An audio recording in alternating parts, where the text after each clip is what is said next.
Assalamualaikum dear students. Today we will start our class lecture from oral communication and we will study the weak forms. Weak forms of or and but.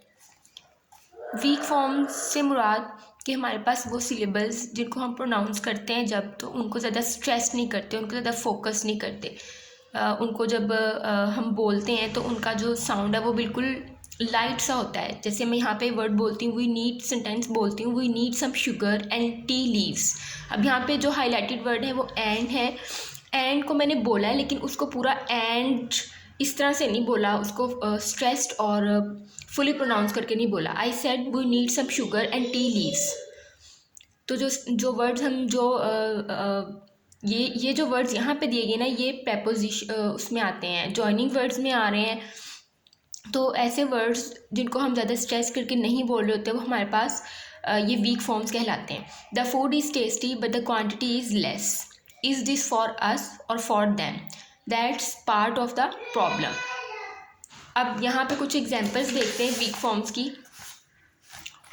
Syllable sound that becomes unstressed and is not focused is called weak form. वो syllable sound जो unstressed है और is not focused greatly, यानी कि उसको बहुत ज़्यादा focus करके नहीं बोला जा रहा, तो उसको हम वीक फॉर्म कहते हैं। हम जब भी कोई सेंटेंस पढ़ते हैं तो उसमें मेन वर्ब भी होता है, एक्शन वर्ब, और बहुत डिफरेंट वर्ड्स होते हैं।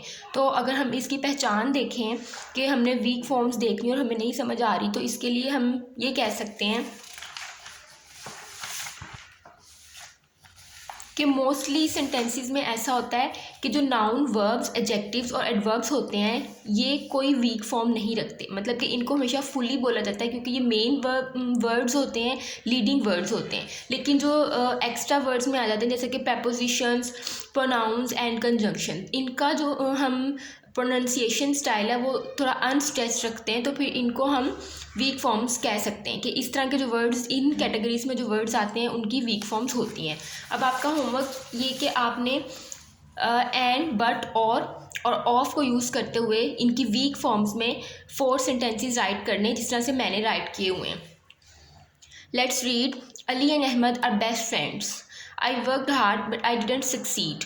Do you like coffee or tea? I am watching weather forecast of the next 2 days।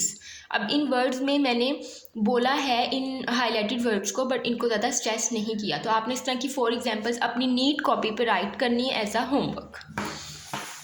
इसके बाद हम ओरल कम्युनिकेशन में नेक्स्ट देखते हैं, read and practice the given dialogues. आपने जिस तरह कि हम क्लास में डायलॉग की प्रैक्टिस करते हैं कि आपने जब डायलॉग करना है तो 2 बातों का ख्याल रखना है। एक तो अपनी टोन का कि वो उसी तरह से होनी चाहिए कि आप पता चले कि आप डायलॉग परफॉर्म कर रहे हैं, और सेकंड जहाँ जहाँ पे क्वेश्चंस आते हैं तो वो भी बाय टोन पता चले कि आप क्वेश्चन पूछ रहे हैं। सिंपल रीडिंग की तरह डायलॉग ना हो और वो रियल लाइफ की तरह, जिस तरह आप कन्वर्सेशन और कम्युनिकेशन करते हैं बिल्कुल उस तरह से डायलॉग पता चलना चाहिए कि 2 लोग आपस में कुछ बात कर रहे हैं। तो स्टार्ट करते हैं इसकी रीडिंग। साथ, अस्सलाम वालेकुम Usman, where are you going? Usman, Walaikum Salam. Actually, my grandfather is not feeling well. I am going to get medicine for him. Saad, oh, sad to know. Don't worry, he'll get well soon. Usman, thank you. Where are you going? Saad, my brother needs watercolors for his painting.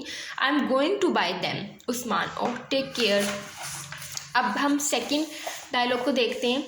इसमें इसको भी आपने इस तरह से read करना है कि बाय टोन पता चलना चाहिए कि आप क्या बात करें। You look so happy. Sara, you look so happy. What happened? Amna, I am going on a study trip with my school. Sara, that's great. Sara, that's great. Amna, but my best friend is not going with me. Sara, why? Amna, because she didn't get permission from her parents. Sarah, oh, I hope you enjoy your trip. Amna, thank you. Read the dialogues given above and express your needs, joy, sadness and anger. Means कि आपने dialogue को जब पढ़ना है, उसकी practice करनी है, तो बाय टोन सब कुछ शो होना चाहिए। जिस तरह यहाँ पे वो सैडनेस का इजहार कर रहा था ये लाइन बोलते हुए, ओह सैड टू नो, तो आपकी बॉडी लैंग्वेज भी और आपके जेस्चर्स भी इस पर इंक्लूड हैं, और आपकी टोन, बाय टोन पता चलना चाहिए कि आप क्या बात कर रहे हैं, तो फिर आपका एक प्रॉपर डायलॉग होता है। नेक्स्ट देखें, reading comprehension. Answer these questions. अब ये रीडिंग कम्प्रीहेंशन हमारे चैप्टर से रिलेटेड है कि हमने चैप्टर रीड किया है और उसमें से हमें क्वेश्चन दिए गए हैं। अब हमने वो ये क्वेश्चन पढ़ के अपने चैप्टर में से ही उसके आंसर्स देखने हैं।